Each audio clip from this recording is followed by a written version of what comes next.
आपके ऊपर तो ये भी क्रेडिट आपको जाता है कि जो मुकीम काला गैंग था उसका आपने उसकी कमर तोड़ी थी। मुकीम काला गैंग के भी मेंबर्स और नाहिद हसन का उनसे भी कनेक्शन था? देखिए, उसमें मुकीम काला के गैंग का सबसे जो सक्रिय सदस्य था, जो कि जिसके बारे में कहा जाता था कि वो देखते ही गोली चलाता था, तो साबिर नाम का था, जो जंदेड़ी गांव का था। उसके जब हमारा उससे आमना सामना हुआ गैंग के साथ में, ये 2 जनवरी बाय 3 जनवरी रात की 2018 की बात है, तो उसमें हमारे एक बहुत ही बहादुर कर्मचारी थे अंकित, वो शहीद भी हुए उसी में, और साबिर जंदेड़ी भी उसी मुठभेड़ में मारा गया उसी रात को। तो ये बहुत ही एक ड्रीडेड क्रिमिनल थे, बहुत ही डेस्परेट क्रिमिनल थे, जिनके लिए किसी की जान की कोई कीमत नहीं थी। अब क्योंकि ये सारी बातें सामने आ रही हैं, नाहिद हसन पर गैंगस्टर आरोप का एक्ट दर्ज हुआ है जिसके तहत उन्हें गिरफ्तार किया गया है। गैंगस्टर एक्ट किन पर लगता है? देखिए, गैंगस्टर एक्ट का ये है कि जो लोग गैंग बना करके अवैध संपत्ति अर्जित करते हैं या क्रिमिनल एक्टिविटीज को अंजाम देते हैं, और इसमें क्योंकि अगर आप उनके बैकग्राउंड देखें, उनकी क्रिमिनल हिस्ट्री देखें, तो करीबन आधे 1 दर्जन से ज़्यादा मुकदमे उन पर दर्ज हैं, जिस कारण से एक गैंग बना करके जो अपराध किया जाता है उस प्रावधान में उनका जो एक्ट है वो कवर होता है, जिस कारण से उन पर गैंगस्टर की कार्रवाई की गई। कुछ ऐसे भी मामले हैं जब आप कैराना में थे तो उस वक्त के मामले उन पर? जी मैम, जैसे एक लैंड के रिलेटेड मामला था, 70-80 लाख के करीब ऐसा फ्रॉड उन्होंने किया था, जिसमें कि मोहम्मद अली एक वादी थे जिनके द्वारा कंप्लेंट की गई थी। उसमें जो प्रारंभिक जांच करवाई गई थी, क्योंकि ये फ्रॉड का मामला था, तो उसमें अधिकारियों द्वारा जांच की गई, तो जांच में उनके आरोप सिद्ध हुए, जिसके बाद में ये एफआईआर दर्ज कराई गई थी। और भी इस तरह के तमाम मामले पहले से पेंडिंग थे, जिसमें कि उनके द्वारा आपराधिक कृत्य किए गए थे, जिसके बाद ये गैंगस्टर की कार्रवाई अमल में लाई गई। इनके लिए जो भड़काया जा रहा था उसमें भी उनका इन्वॉल्वमेंट था? कुछ वीडियोस में आप देख सकते हैं कि जिसमें कुछ लोगों को व्यापारियों से अपना रोजमर्रा का सामान लेने से रोका जा रहा है, तो एक तरह से वो फीलिंग स्प्रेड की जाती है जिससे कि लोग बंटे हैं आपस में। तो इस तरह के तमाम ऐसे इंसिडेंट थे जिस कारण से उनके ऊपर कार्रवाई हुई। तो उनके संरक्षण में, क्योंकि आपके लिए चैलेंजेस फिर उस समय वहां पर तैनात रहते समय क्या क्या रहे, कैसे आपने उन लोगों से सबसे डील किया था? लेकिन सबसे ज्यादा जो बड़ा चैलेंज था वो था कि लॉ एंड ऑर्डर को एस्टेब्लिश करना, क्योंकि वहां पे अगर देखें तो माहौल इतना ज़्यादा, जैसे मैंने बताया कि पुलिस की पूरी थाने की टीम भी एक गांव में नहीं जा पाती थी, लेकिन बाद में जो हमारी टीम के द्वारा मेहनत करी गई वहां पे, और इतना एस्टेब्लिश किया गया कि वहां पे 2 कर्मचारी भी जाकर के अपने जो रिक्वायर्ड एक्शन था उसको ले सकते थे, जबकि पहले उनकी एंट्री तक वहां पे इस तरह से बैन थी, ऐसे मोहल्लों का खौफ बना रखा था, जिसमें कि पुलिस का जाना पूरी तरह से बैन माना जाता था। लेकिन वो धीरे धीरे जो एक्शंस लेते गए हम, जैसे कि नौशाद डैनी हो गया या इकराम टोला हो गया, ऐसे क्रिमिनल थे जो आदमी के पेट में से छुरा मार करके भी हीरे निकाल लेते थे, इस तरह की घटनाओं को अंजाम देते थे।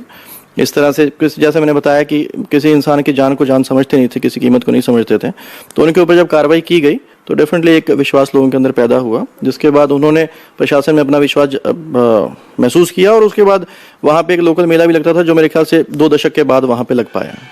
ये चैलेंज चलिए आपने अपने तरीके से डील किया। अब जो दूसरा चैलेंज है जो आप बता रहे हैं कि वाइट कॉलर सपोर्ट होता ही था लोगों को, जिसकी वजह से ये तमाम गतिविधियां वहां हो रही थी।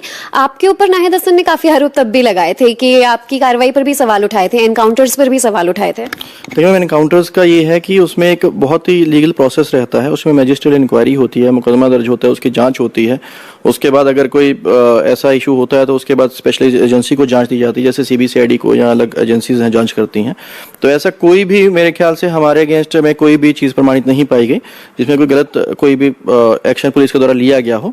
सभी एक्शन जस्टिफाइड रहे हैं, सभी जो मारे गए एक्यूज्ड हैं वो सारे ड्रीडेड क्रिमिनल्स थे, और उनके कई ऐसे क्रिमिनल्स थे जिनके द्वारा 20-20, 22-22 लोगों की हत्या की गई थी।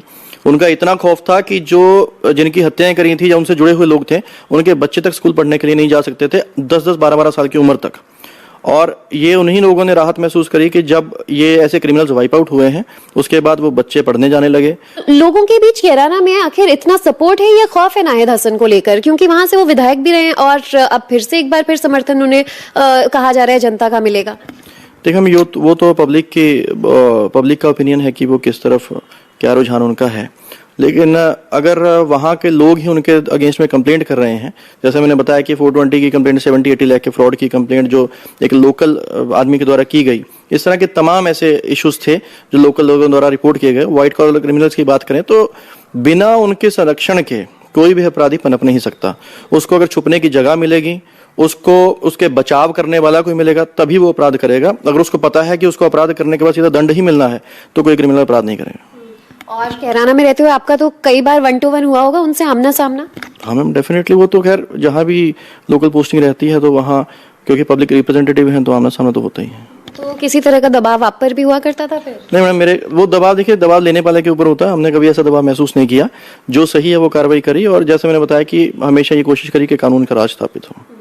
तो नाहिद हसन के साथ जो आपके तमाम एक्सपीरियंसेस रहे होंगे उनका किस तरह, क्योंकि आप बता रहे हैं कि क्रिमिनल बैकग्राउंड था और काफ़ी सारा उनके जो गैंग थे या लोग जिनको सपोर्ट किया करते थे उनका भी इन्वॉल्वमेंट क्रिमिनल एक्टिविटीज़ में था, तो ऐसे और कौन कौन से बड़े मामले हैं उनके ऊपर? देखिए, अगर देखें उनकी क्रिमिनल हिस्ट्री 2013 से है। सबसे पहला जो केस जो मेरी नॉलेज में है 2013 से है, जबकि कुछ लोग क्लेम कर रहे थे कि 2018 में फर्स्ट केस रजिस्टर हुआ, बट उनकी केस हिस्ट्री में 2013 के, 16 के या 17 के कई मामले उनके ऊपर रजिस्टर्ड हैं। एंड सेकेंडली, जैसे मैं बता रहा हूँ कि वहाँ पे एक ट्रेंड चल रहा था कि अगर किसी गैंग ने 20 लाख की रंगदारी मांग ली है तो एक लोकल कोई व्हाइट कॉलर ऐसा क्रिमिनल होगा जिसके यहाँ पे बैठ करके फिर उसके किया जाएगा कि ठीक है तुम 20 मत दो, 10 दे दो। तो इस तरह से उनको मतलब बीच में मीडिएटर का काम किया जाता था कुछ लोगों के द्वारा। तो इस तरह की तमाम ऐसी गतिविधियां थी जिनके ऊपर बाद में काफी सख्त कार्रवाई करके फिर काफी उसको बंद कर दिया गया। तो अजय पाल जी जो हमें बता रहे हैं कि जब वो कैराना में एसपी थे 2016 की ये बात है और पलायन का मामला उसी समय गर्म हुआ था और नाहिद हसन का नाम तब भी सामने आया था और अब फिर विवादों में है गैंगस्टर एक्ट के तहत। अभी तो उन्हें गिरफ्तार कर लिया गया है, लेकिन चूंकि उत्तर प्रदेश के एनकाउंटर स्पेशलिस्ट बताए जाते हैं और जो मुकीम काला गैंग है जो कैराना में ही पनपा था उसकी भी कमर तोड़ी थी अजय पाल जी ने। वो खुद बता रहे हैं कि किस तरह से इन्वॉल्वमेंट नाहिद हसन का इन तमाम गतिविधियों में या फिर जो उसमें लोग इन्वॉल्व थे उनको समर्थन देने में था, और साथ ही अभी भी उनके खिलाफ जितने सारे मुकदमे दर्ज हैं उन्हीं को देखते हुए नाहिद हसन पर कार्रवाई की जा रही है। सवाल अब सपा पर भी इसीलिए उठ रहा है कि इतने सारे क्रिमिनल एक्टिविटीज वाले नेताओं को ही टिकट दिया जा रहा है, और जाहिर सी बात है भारतीय जनता पार्टी भी उन पर यही सवाल उठा रही है। लखनऊ से कैमरा पर्सन रोहित निर्वाल के साथ Jyoti Mishra, India TV. India TV हर वक्त हर जगह डाउनलोड करने के लिए सर्च करें India TV news Google Play Store या ऐप स्टोर पर।